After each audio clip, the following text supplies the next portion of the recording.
Hello दोस्तों, मैं सोनू कुमार आप सभी को अपने इस यूट्यूब चैनल में हार्दिक स्वागत करता हूं। आइए हम लोग बिहार बोर्ड 2022 के लिए जो विद्यार्थी एग्जाम देने वाले हैं उनके लिए मैं इतिहास के कुछ संभावित प्रश्नों की व्याख्या करेंगे। पहले हम लोग करेंगे लघुत्तरीय प्रश्न 2 नंबर वाले, उसके बाद इसको ख़त्म करने के बाद इस सीरीज को ख़त्म करने के बाद हम लोग बात करेंगे दीर्घोत्तरीय प्रश्न में हम गेसिंग क्वेश्चन बता रहे हैं, एक तरह से आप कह सकते हैं। तो बोर्ड मॉडल जो एग्जाम दृष्टिकोण से आपको अच्छे क्वेश्चन होंगे, ठीक है। इसको एक बार पढ़ लीजिए, एक बार देख लेंगे वीडियो को। और बहुत कम समय का वीडियो होगा, मुश्किल से 5-10 मिनट, 10 से 12 मिनट 15 मिनट का वीडियो होगा और आपके लिए लाभदायक होगा ये वीडियो, ठीक है। तो आइए हम लोग स्टार्ट करते हैं। अगर अच्छा लगेगा वीडियो को, लगता है तो वीडियो को शेयर करेंगे, सब्सक्राइब करेंगे, लाइक करेंगे और कमेंट जरूर करिएगा आप लोग, ठीक है। बताइएगा कि मेरा प्रयास कैसा है। तो आइए हम लोग समय को गवाते नहीं हुए ज़रा समय को बर्बाद ना करेंगे। ध्यान दीजिएगा, पहला प्रश्न से बात करते हैं। लघुत्तरीय में पहला प्रश्न एग्जाम में बहुत बार क्वेश्चन पूछा है दोस्त कि राष्ट्रवाद क्या है।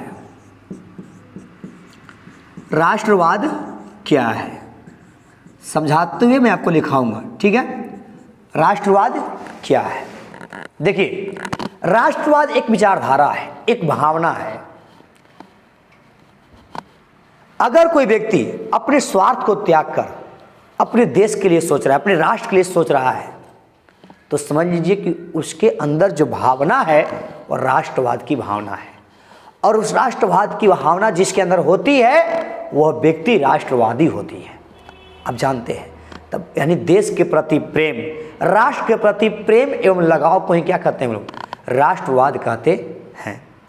पूछेगा 2 नंबर इस आपसे एग्जाम में कि राष्ट्रवाद क्या है, तो बोलना है कि वैसी विचारधारा, वैसी भावना जिसमें नागरिक अपनी निजी स्वार्थ को त्याग कर अपने देश के हित के लिए सोचता है, अपने राष्ट्र की भलाई के लिए सोचता है, ऐसी भावना को राष्ट्रवाद कहा जाता है।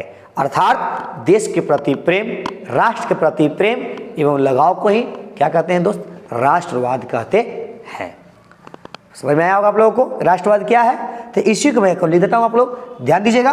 राष्ट्रवाद क्या है तो मैं लिख रहा हूं वैसी भावना। 2 नंबर एग्जाम पूछा हुआ क्वेश्चन दोस्त है ये।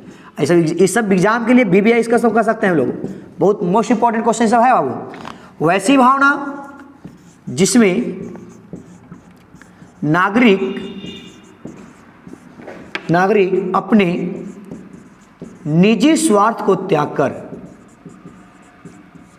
निजी स्वार्थ को त्याग कर अपने राष्ट्र हित माने भलाई, राष्ट्र हित के लिए सोचता है अर्थात राष्ट्र के प्रति प्रेम एवं लगाव को ही, प्रेम एवं लगाव को ही राष्ट्रवाद कहते हैं। लगाव को ही क्या कहते हैं बाबू? राष्ट्रवाद कहते हैं। ये आपका 2 नंबर के लिए क्वेश्चन बन गया आपसे, ठीक है। राष्ट्रवाद क्या है, ठीक है। समझ में आया आप लोग को? वैसी विचारधारा, वैसी भावना जिसमें नागरिक अपने निजी स्वार्थ को त्याग दिया और अपने राष्ट्र के लिए सोच रहा है, तो वैसी भावना को, वैसी विचारधारा को हम लोग क्या कहते हैं? राष्ट्रवाद कहते हैं, ठीक है। इसका आप लोग स्क्रीनशॉट कर लेंगे, ठीक है।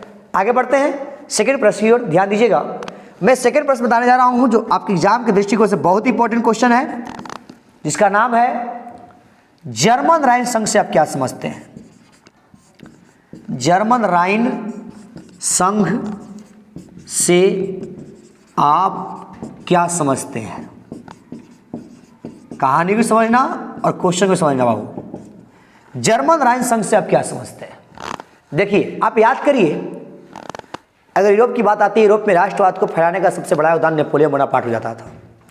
जब नेपोलियन बोनापार्ट इटली को एकीकृत कुछ किया था 3 भागों में, आपको याद होगा सिस्पाइन, लेगुलियन, ट्रांसपेडर। अगर पढ़े होंगे रेगुलर में, तो अगर नहीं पढ़े होंगे तो मेरे वीडियो प्लेलिस्ट में जाइए, आप लोग बनाकर भेजा हुआ वीडियो है, आप देख सकते भी हैं, ठीक है।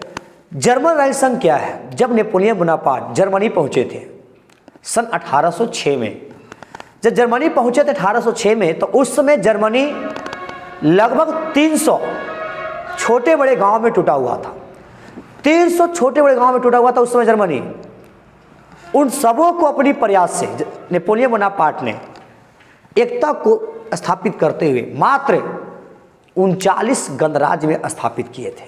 मात्र 39 को राज्य में इकट्ठा कर दिए थे पूरे जर्मनी को। कहाँ में? जर्मन राइन नदी के किनारे पर। ठीक है, इसलिए ये जो समूह जो बना या जो संघ बना, इस संघ का नाम रखे थे जर्मन राइन संघ। जर्मन राइन संघ। अब सब्जेक्टिव पूछ देता है, जर्मन राइन संघ का निर्माण किसने किया था? नेपोलियन बोनापार्ट ने किया था। तो जर्मन राइन संघ समझ में आया आप लोग को कि सन 1806 ईस्वी में जब नेपोलियन बोनापार्ट जर्मनी पहुंचे तो उस समय जर्मनी लगभग 300 छोटे बड़े गांव में टूटा हुआ था। उन सभी 300 छोटे बड़े गांवों को, टूटे हुए गांवों को आपस में जोड़कर मात्र 39 राज्यों में गठित किया था। कहाँ किया था? जर्मन राइन नदी के किनारे। इसलिए इसका नाम क्या रखा था? जर्मन राइन संघ के नाम से जाना जाता है। किसने किया था? Napoleon Bonaparte. समझ में आया होगा, मुझे पूरा विश्वास है। तो आइए मैं इसको लिख देता हूं आंसर में, ध्यान दीजिएगा। जर्मन राइन संघ से आप क्या समझते हैं? सन 1806 ईस्वी में, सन 1806 ईस्वी में, 6 ईस्वी में नेपोलियन बोनापार्ट, नेपोलियन बोनापार्ट जब जर्मनी पहुंचे,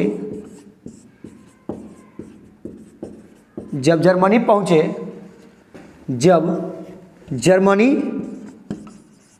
पहुंचे उस समय जर्मनी लगभग 300 छोटे बड़े गांव में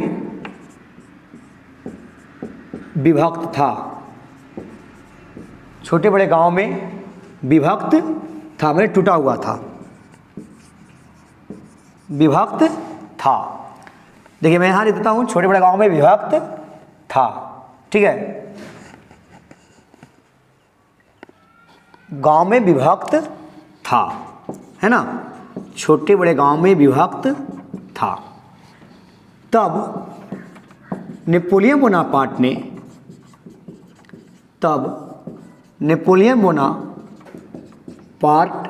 ने, अपनी प्रयासों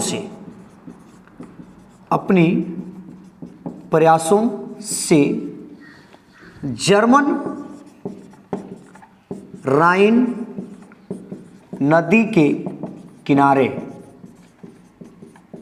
किनारे मात्र 39 राज्यों में गठित कर दिया, जिसे जर्मन राइन संघ कहा जाता है। जर्मन राइन संघ कहा जाता है। एकीकृत करके, एकता करके, माने वहां पे समझ लीजिए राजतंत्र खत्म करके प्रजातंत्र लागू कर दिया था। किसने? नेपोलियन बोनापार्ट ने। ठीक है, इसका भी स्क्रीनशॉट कर लेंगे। अगला प्रश्न बढ़ते हैं जिसका नाम है वियना सम्मेलन क्या है। ये भी क्वेश्चन आपको एग्जाम में बहुत बार पूछा है, पूछने की चांसेस ज़्यादा बनती है। ठीक है, वियना सम्मेलन क्या है? देखिए, वियना सम्मेलन हुआ था काहला, कब हुआ था, रीजन क्या था? जब नेपोलियन बोनापार्ट ने राजतंत्र को समाप्त कर प्रजातंत्र लागू किया था, जब नेपोलियन का पतन होता है 1814 में, तब आता है, उदय होता है मेटरनिख का। तो मेटरनिख जब आता है तो नेपोलियन के द्वारा किया गया सभी कार्यों को पुनः से उसको बदलने का काम करता है, उसको दबाने का काम करता है, उसको खत्म करने का काम करता है। यानी प्रजातंत्र को खत्म करके पुनः राजतंत्र लाना चाहता है मेटरनिख। इसलिए मेटरनिख साहब ने सन 1815 ईस्वी में, उस समय यह ऑस्ट्रिया चांसलर था, ईस्वी में ऑस्ट्रिया की राजधानी वियना में एक सम्मेलन किया।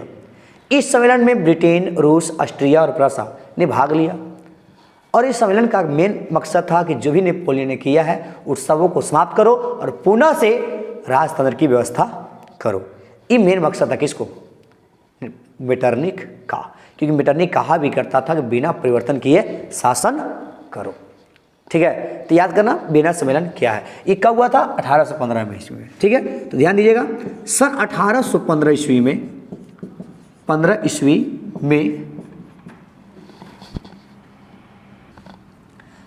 ईस्वी में ऑस्ट्रिया चांसलर मेटरनिख ने राजधानी वियना में एक सम्मेलन बुलाया, ठीक है, जिसे क्या कहते हैं हम लोग? वियना सम्मेलन कहा जाता है। इस सम्मेलन में कौन कौन था? रूस था, ऑस्ट्रिया था, प्रसा था और ब्रिटेन था, भाग लिया था। इस सम्मेलन का मेन मकसद क्या था? मेन उद्देश्य था नेपोलियन द्वारा जो ये व्यवस्था स्थापित किया गया था उसको क्या करना है? समाप्त करना है और पुनः पुरातन व्यवस्था यानी राष्ट्र ने क्या करना? स्थापना करना था, ठीक है। ये था वियना सम्मेलन। तो उम्मीद है आपको ये बातें समझ में आया होगा। इन सारे क्वेश्चन को 3 क्वेश्चन में सॉल्यूशन किया, तो इसका भी स्क्रीनशॉट कर लेंगे आप लोग।